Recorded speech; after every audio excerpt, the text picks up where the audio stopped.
వెతికే వారికి దొరికే దేవుడు ప్రభు అయిన యేసుక్రీస్తు నామముతో మీ అందరికీ ప్రత్యేకమైన శుభాలు.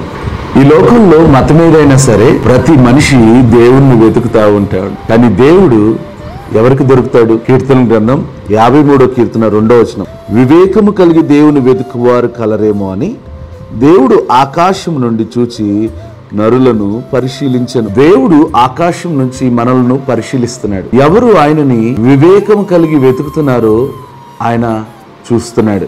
వివేకము కలిగి వెతకడం అంటే ఆయన స్థానం ఏంటో గుర్తించి ఆయన్ని వెతకడం. తల్లిదండ్రులతో మాట్లాడేటప్పుడు ఏ విధంగా మాట్లాడాలో తల్లిదండ్రుల యొక్క స్థాయిని గుర్తించి వారి ద్వారా మనం వచ్చాం కాబట్టి వారి ఎదుట తగ్గించుకుని మాట్లాడాలి. అలాగే టీచర్స్ తోటి, మన బాస్ తోటి, ప్రధానులతోటి, ఈ లోకంలో ఉన్న అధికారులతోటి వారి యొక్క స్థాయిని బట్టి మనం మాట్లాడతాం కదా.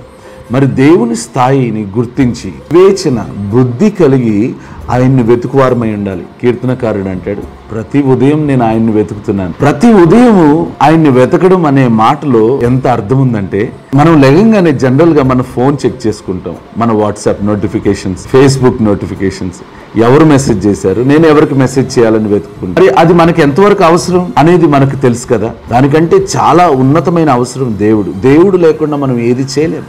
నాకు వేరయ్యుండి మీరు ఏమీ చేయలేము. మనం ఏదో ప్రయత్నాలు చేస్తూ ఉంటాం, ఈ లోకంలో ఏదో సంపాదించేద్దామని పరుగులు పెడతా ఉంటాం. కానీ ఆ ఆఖరి క్షణం మనకు అర్థమయ్యేదంటే దేవుడు లేకుండా మనం ఏమీ చేయలేకపోయాము అనేది అర్థం. అదే వివేచన కలిగి దేవుడు లేకుండా నేను ఏం చేయలేను అని సజీవులుగా ఉన్నప్పుడు, బలంగా ఉన్నప్పుడు ఒకవేళ గుర్తించగలిగితే మనం సాధించలేనిదంటూ ఈ భూమి మీద ఏది ఉండదు.